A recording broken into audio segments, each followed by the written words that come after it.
Bonjour à toutes et à tous et bienvenue sur KTV, un temps de parole un petit peu exceptionnel aujourd'hui puisque c'est les Comores qui nous rendent visite ici à Mayotte en la présence de Mamoudou Ali Mohamed. Alors vous allez voir, c'est quelqu'un pas forcément très connu à Mayotte, il est connu du côté des Comores et notamment de Grande Comore. Monsieur Mamoudou Ali Mohamed, bonjour. Bonjour. Merci d'avoir accepté notre invitation. Vous êtes en direct sur Kwezi FM et Kwezi Télévision. Alors, vous êtes qui? Vous êtes un chef d'entreprise. La société, c'est CBE, je crois, une entreprise de bâtiment. Une entreprise qui marche plutôt pas mal du côté des Comores. Vous êtes également un homme politique. Vous êtes présenté aux législatives. Ça n'a pas bien marché. On aura peut-être l'occasion d'en reparler. Vous vous présentez en 2014 pour les prochaines élections. Exactement. Et vous avez une vue sur 2016, vous êtes venu sur Mayotte pour un mariage, je crois, mais vous en avez profité pour rencontrer la communauté comorienne. Qu'est-ce que vous leur avez dit? Beaucoup de choses. Déjà, merci de m'accueillir. Mais je vous en prie. J'ai une entreprise qui se trouve dans le bâtiment et travaux publics. Beaucoup plus bâtiment et travaux publics, infrastructure, construction de routes. Principal concurrent de la société Colas aux îles Comores. Installé depuis 2005, ça marche assez bien. Ouais. Effectivement, je suis arrivé ce week-end pour un mariage, un déplacement privé, et on en profite toujours parce que c'est pas toujours l'occasion qui se présente pour qu'on puisse venir ici. Et puis je vous remercie réellement de m'accueillir. On me dit que tout le monde, même à Anjouan, écoute Kwezi FM. J'espère que ma parole aujourd'hui sera bien entendu par aussi bien les Comoriens et les Mahorais auxquels je voudrais m'adresser aujourd'hui aussi. Alors qu'est-ce que vous avez dit à la communauté comorienne qui est basée à Mayotte? La communauté comorienne qui est basée à Mayotte, on s'est rencontrés hier, ils sont très contents parce que c'est pas souvent qu'ils rencontrent des Comoriens qui viennent ici. C'est surtout leur expliquer ce qui se passe à Moroni, aux Comores, au niveau de la politique, au niveau des enjeux politico-économique et de la corruption, et aussi écouter un peu ce qu'ils ont à dire, quelles sont leurs problématiques de tous les jours, qu'est-ce qu'ils vivent, un peu comment ils font pour s'entraider dans le bois mahorais, et dans tout ce qui se passe ici. C'est un échange vif, et puis des questions à résoudre aux futurs dirigeants du pays. Intéressant. Comment vous voyez Mayotte depuis vous en tant que politicien, depuis les Comores, la question qui fâche, pour vous Mayotte est une île française ou pas? On va pas revenir sur le côté institutionnel, légal, 4e directive des Nations Unies. Aujourd'hui, je pense que la problématique, elle est ailleurs, elle est économique. Même si aujourd'hui, je vous dis que Mayotte est française ou que je vous dis Mayotte est comorienne, de deux côtés, chacun va me tirer dessus. Ouais. Si je dis Mayotte est française, aux Comores, on va me tirer dessus. Si je dis Mayotte est comorienne, ici, je pourrais même peut-être pas quitter ce bâtiment. Non, n'exagérons rien. Arrêtons. Ouais. Arrêtons, mais vous avez le droit d'avoir votre avis en tant qu'homme politique. Sûr. Et puis vos électeurs ont besoin de savoir le fond de votre pensée. Bien sûr, mon avis, c'est qu'aujourd'hui, il faudrait qu'on s'intéresse aux vrais problèmes. Le vrai problème aujourd'hui, c'est économique. En 1976, 1975-76, quand Mayotte est parti, c'est fait un problème idéologique. Moi, j'ai dit hier aux gens, aux personnes, même des femmes leaders mahoraises que j'ai rencontrées, je dis, mettons au placard le côté idéologique. Mettons au placard. Ne parlons pas de ça, ne parlons pas des choses qui fâchent. Ce que je pense aujourd'hui, comme tout Comorien qui se respecte, Mayotte est comorienne. Mais je ne m'intéresse pas à ça parce que c'est un problème qui fâche. Ce que je veux, c'est le rapprochement des peuples. L'économie, comment résoudre les problèmes des Comoriens, qui sont nombreux là-bas. Laissons ce problème-là, rapprochons les peuples. Rapprochons les peuples parce qu'on a les mêmes cultures, mêmes ancêtres, même histoire. Rapprochons les peuples pour que le côté idéologique de 76 n'existant plus, on va s'occuper du côté du vrai problème d'aujourd'hui, c'est l'économie. Aujourd'hui, je ne vais pas demander Mahorais, revenez, que j'ai rien à lui donner à manger. Qu'est-ce que vous leur dites alors? Restez là où vous êtes et on verra plus tard? Aidons-nous à grandir tous ensemble, à se rapprocher. Important de se rapprocher. Il y a beaucoup de domaines où on peut se rapprocher. Le sport. Il y a des jeunes Mahorais qui nous ont donné un parfait exemple sur l'équipe nationale des Comores. Ils sont venus d'eux-mêmes jouer et pour la première fois, ils sont venus nous apporter leurs compétences. Les Comores ont pu rivaliser contre l'équipe nationale de Mozambique, l'équipe nationale de Zambie. Vous vous rendez compte, on a fait 1 contre 1 à Moroni contre la Zambie parce qu'il y avait 2 bons jeunes Mahorais qui sont venus Ils n'ont pas brandi le drapeau comorien, ils ont dit, nous, c'est par le sport qu'on veut faire le rapprochement. Pourquoi est-ce qu'on ne peut pas faire ça pour tous les autres domaines? La santé, l'éducation et le sport, on peut peut-être insister par le sport. Si demain, je vous donne un exemple, Patrick, si demain, on pouvait faire revenir la Coupe de l'Archipel, c'est-à-dire le champion mahorais vient se mesurer avec le champion grand comorien, champion anjouanais contre le champion de Mouéli, et les 4 font une demi-finale, une finale, et on gagne, et on a un champion des Comores, de l'archipel des Comores. Si nos jeunes mahorais viennent, ils viennent avec le drapeau français. Hein. Mais justement, on va mettre ça de côté parce que ça va fâcher tout le monde. Oui. On dit, trouvez-nous un drapeau de sport, par exemple, de sport de l'archipel. Peut-être que ça va rapprocher les gens. Et puis ça va aider les gens, ça va donner des opportunités. Vous vous rendez compte, aujourd'hui, un jeune comorien peut se faire acheter par un grand club.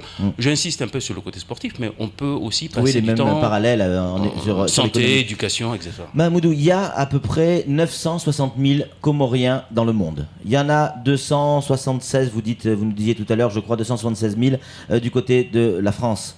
Il y en a quelques milliers du côté de la Réunion. Et 1500. Et il y en a plus de 100 000 ici à Mayotte. Les Mahorais sont donc minoritaires ici à Mayotte. Votre sentiment là-dessus?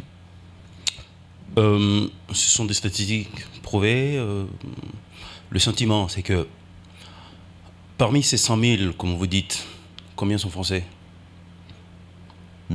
Ceux-là, est-ce qu'on doit les mettre dans les statistiques de Comoriens, de Français? Qu'est-ce que vous voulez en faire? Je pense que la plupart sont venus ici avec un statut de mutation parce qu'ils sont fonctionnaires français. Vous êtes vous-même franco-comorien, je crois. Bien sûr, bien sûr, comme la plupart, comme je pense 40 ou 45%, voire 50% des Comoriens. Il y a eu un problème dans l'histoire qui a fait que les Comores ont pris leur indépendance. Ça aurait dû se passer un peu plus soft. Mais ça s'est passé comme ça. L'histoire, on peut pas l'effacer comme ça.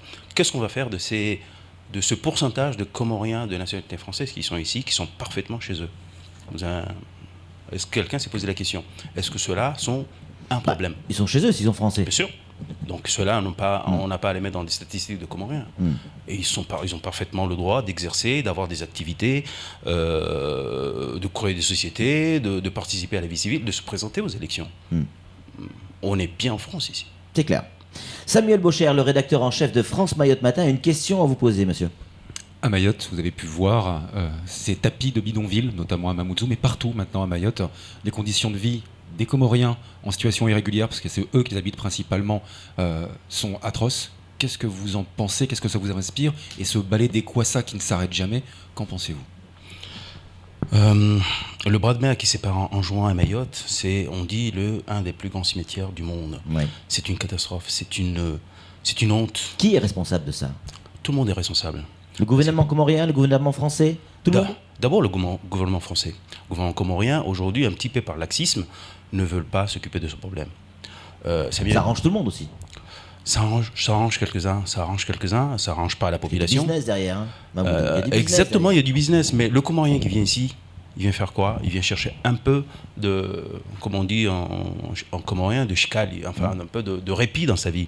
C'est pas quelqu'un qui vient rester, c'est quelqu'un qui vient voir sa famille, parce qu'on est tous famille, c'est bien quelqu'un qui vient pour 20 jours, pour un peu d'activité, ou c'est quelqu'un qui vient voir son fils ou sa fille qui est à l'école, parce que lui ne peut pas rester. On ne peut pas trouver une statut un peu plus soft pour que ces personnes-là, pour que cette vie-là soit un peu plus décente. On peut. Mais est-ce que ce ne serait pas au gouvernement comorien de montrer l'exemple et de dire, ben voilà, essayons de filtrer, de régulariser, d'essayer de faire en sorte que les gens qui partent, parce que les Kwassa qui partent d'Anjouan, ça, on ne se ment pas sur cette antenne, Mahmoudou, ça part aux yeux et aux vues de tous, y compris des autorités, y compris des gendarmes qui sont sur la plage. Vous le savez très bien. Bien sûr.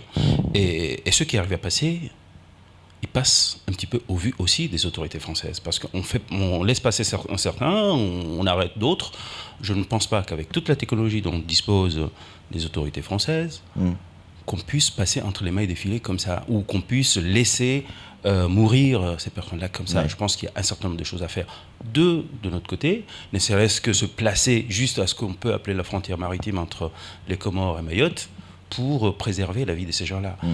C'est une grande honte, ce cimetière. Alors, vous me parlez des bidonvilles. C'est la conséquence de ce qui se passe. je pense qu'on peut trouver un statut un peu plus soft qui puisse... Parce qu'encore une fois, moi je suis un politicien pour l'économie et le développement, c'est beaucoup plus ça qui m'intéresse. La vie, une vie plus facile pour tout le monde, une vie pour rapprocher un petit peu ces populations qui font partie... C'est la même population. C'est pas un peu de l'utopie tout ça? C'est pas de l'utopie. C'est pas de l'utopie. Vous savez, on a quand même un des pays les plus pauvres au monde, à 60 bornes d'un des pays les plus riches au monde, la France. Forcément, il y aura des gens qui auront envie de venir tout le temps. Et pas que pour rejoindre la famille. On a besoin de venir ici parce qu'il y a l'hôpital, parce qu'il y a l'éducation. Bien sûr. Et vous savez, est-ce qu'on ne peut pas mettre en place un statut un peu plus soft qui puisse faire en sorte qu'on vienne légalement, qui puisse faire en sorte qu'on vienne et qu'on puisse dire je peux repartir et revenir. Aujourd'hui, vous allez faire quoi à toutes ces sociétés qui sont là, qui ont des employés comoriens? Vous allez en faire quoi? Vous allez leur demander mettez la clé sous la porte parce qu'on ne peut pas trouver de salariés? La plupart de ceux qui tiennent l'activité, je pense que la plupart ils sont enjoignés. Ceux-là, on va en faire quoi? Les patrons mahorais qui emploient illégalement, comme vous dites, des Comoriens, ils les emploient et ça les arrange jusqu'au moment où ça les arrange pas parce que le gars crie un peu plus fort et puis là on va le dénoncer. C'est la responsabilité de tout le monde. Je pense que le flot de bateaux qui arrivent, on peut trouver les moyens de les arrêter. La France peut trouver les moyens de préserver la vie de ces gens-là. Encore une fois, la vie de ces gens-là. La vie de ces gens-là. Est-ce que vous imaginez, il y a autant de morts qu'il y en a eu ça, c'est clair. En Tchétchénie ou c'est une honte pour nos deux pays. Mamoudou, encore une question que je viens de manger, c'est pas grave, Sam va la rattraper. Nous titrions la semaine dernière menace de guerre civile.